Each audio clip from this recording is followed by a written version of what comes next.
We're going to start off in Australia with Andrew, and who's going to be talking about the work he's been leading in Kakadu National Park. I'm really excited about this because that's where my conservation tech journey started as well. So I really can't wait to hear what you guys have been doing. So Andrew, yeah, I'll hand it over to you.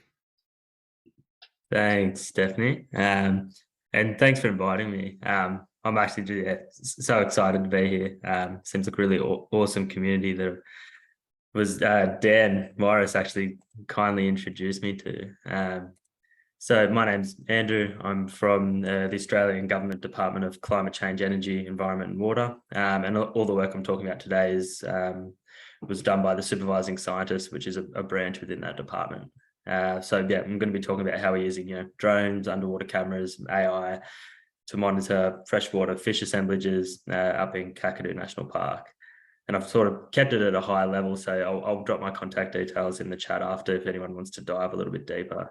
But yeah, just to let everyone know, if you're not familiar where it is, so Kakadu National Park, it's World Heritage listed. It's got highly significant cultural and ecological values. It's in the north of Australia, so where that pin is, which is the wet dry tropics. So if we zoom a little bit closer in, the area or all the sites that we're working in to monitor fish are around this floodplain system here, the Magilla floodplain. So, wet and dry seasons, you've got October to sort of March, April of like intense rainfall, monsoonal, where everything fills up, floodplain fills up, connects all the water bodies and streams and creek systems.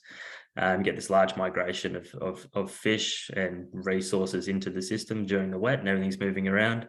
And during the dry season, as things recede, these water bodies become isolated and they act as refuges for these fish assemblages. So yeah, I'm going to be talking about the fish monitoring program that is done, and you might have seen the map. A lot of it surrounds the Ranger uranium mine that's based in that's surrounded by Kakadu National Park. So their sites up and downstream of the mine. So just to give you a bit of a background, the two different water bodies I'm going to be talking about today are channel billabongs, which are the deeper, more narrow billabongs that are permanent throughout the whole year, and shallow lowland billabongs, which are shallower, full of aquatic vegetation, and they only connect to the wider system during periods of high flow when the stream will actually backflow into it. So there's been sort of some traditional monitoring practices over the past 20, 30 years, where in channel billabongs, they would actually have somebody lay in a boat and count fish through that little dome that you can see there. And in the lowland billabongs, they would actually put these nets out and push these pop nets in and trigger them a day later, pull out all the fish, weigh them, and all the aquatic vegetation as well, so you can relate that habitat variable to the fish.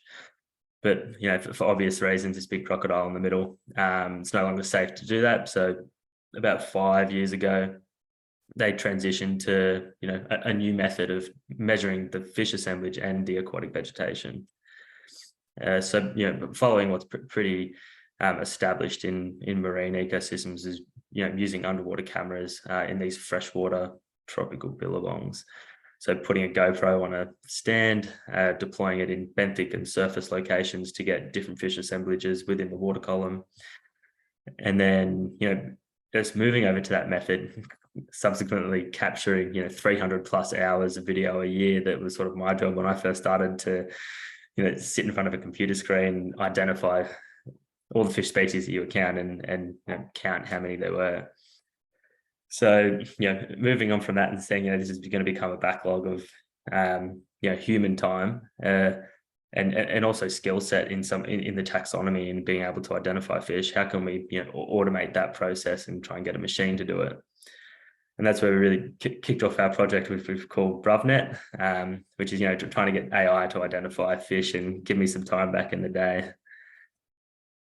So I'm sure most people are familiar with, computer vision. Everyone's heard about ChatGPT. But I guess the point of this slide is to say that, you need a training data set to train a neural network to identify what you want it to learn. And when we started this project, there were no publicly available data sets of tropical freshwater fish from Kakadu, so we had to start from scratch. And that process is, taking an image from one of our videos, identifying the fish, annotating and labeling it, and to pass through that model, then use that model to identify new video and save me time. So there's lots of different ways you can annotate and label images. The least expensive and time-consuming one is image classification, where you just tag the whole image. You could then put a box around the image for object detection, a box around each fish in the image, sorry. Or, the more time-intensive one of actually putting polygons around all the fish or objects in the image. So each with their pros and cons, and we sort of explored both the object detection and instance segmentation approach of using boxes and polygons. But for today, I'm going to focus on sort of where we moved to with instance segmentation. So when we started actually looking at what our videos look like, the bounding boxes, and we have a data set that's publicly available that I'll put a link to in the chat. When the fish are, sort of sitting around individually, the bounding boxes work really well. But when you start to get this complex imagery where they're all overlapping each other, the bounding boxes overlap, and it tends to fall over. So that's where we needed the polygons to segment out each fish if we wanted to get high performance in actually counting each of those individual fish. Some of the key things that we learned along the way is, when you start generating that training data set, there was some key steps that we sort of figured out that I thought might be useful to share with people. Is, there's that data preparation stage where you got hundreds of hours of videos and you got to extract frames from it. So, kept coming up with a way to extract all those images and be able to track them for each year and billabong and location, and carry that metadata along. We came up with a set of labeling guidelines for fish because there wasn't, a stock standard one. And this is all in the GitHub repo that I'll share too. What actually makes a good label for a machine learning model? So, key features, the orientation of the fish, how deep it is in the image, and then also baking in the taxonomy that, a human would use. So, I can identify a fish to species in an image. Baking that sort of information into the labeling guidelines to say, okay, well, I wouldn't be able to do it to species level, so we'll only do it to genus, and just creating that set of criteria. So, we've generated this training data set. We've, labeled all this data, and then we used Microsoft's Azure Machine Learning Studio to sort of handle all the machine learning parts, so the ecologist can focus on the ecology, and we let the data scientists focus on the data science.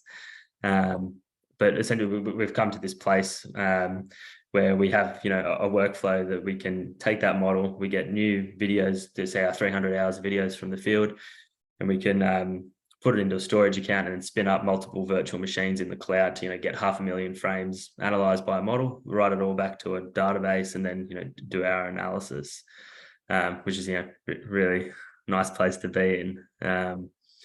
And then this was meant to be a video, so it's just an image. This is, sort of just an example of the instance segmentation model, putting polygons around fish and, automating what one of us would do.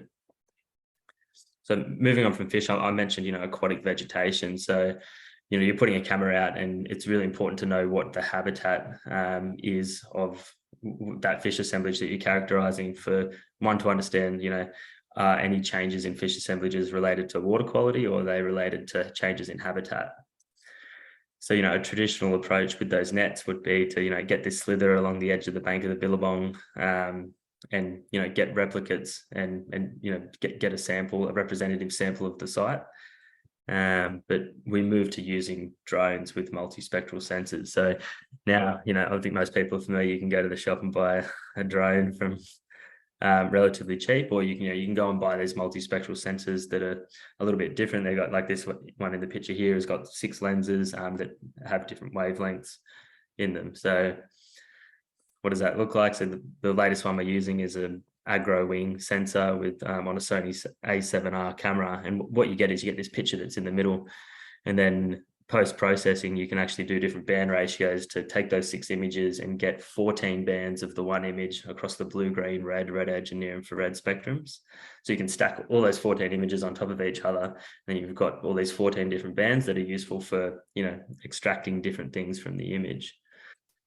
We also collect high resolution RGB imagery. So if like when we actually flew it and looked at it, you're sort of getting this high level of detail than you would from, you know, standard satellite imagery, where if you zoom in, you can actually see flowers, individual lily pads, the submerged vegetation, emergent vegetation, which was really cool to see. But I guess, yeah, the analysis to begin with started with the multi-spectral imagery. So if, you know, if this image on the left, we take the near infrared, one of the red bands and the green band, and, you know, look at that image there, it's expressing all those floating lilies really well. And then if, you know, you take the near infrared, the red edge and the green with that image on the right, it's expressing the submerged vegetation really well. So you can use those different combinations of the bands to see the different vegetation types. And then along with a range of indices that you could also calculate as well. And you can use that to spectral threshold on the whole mosaic and get a classified map for the whole site, which is, you know, to pixel level, which is, you know, a lot more data than we were getting on the ground. And I will just note that these are broad categories, not at the species level, but, you know, work towards those species level classifications. And then I guess the next step is when I actually saw that, that's essentially just like a picture with its training data. They're just labels for an image. So we thought, okay, let's just chop it up, throw it through a neural network, and then train a model, and then just pass new imagery through it. So, you know, starting to build an AI model to process that drone imagery as well. So we can, you know, then you can start sampling in temporal and spatial space a lot better. And then, yeah, I guess just to show it side by side, you can see there's, you know, vastly improved scales of vegetation mapping, and you can relate it to each of the individual cameras, or, you know, the whole site, or whatever you want to look at. And sorry, I know I've probably gone a little bit over, but probably no time for questions.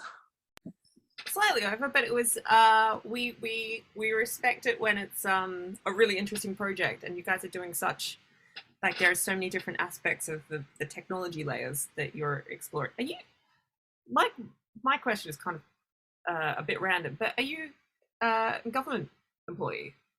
Yeah.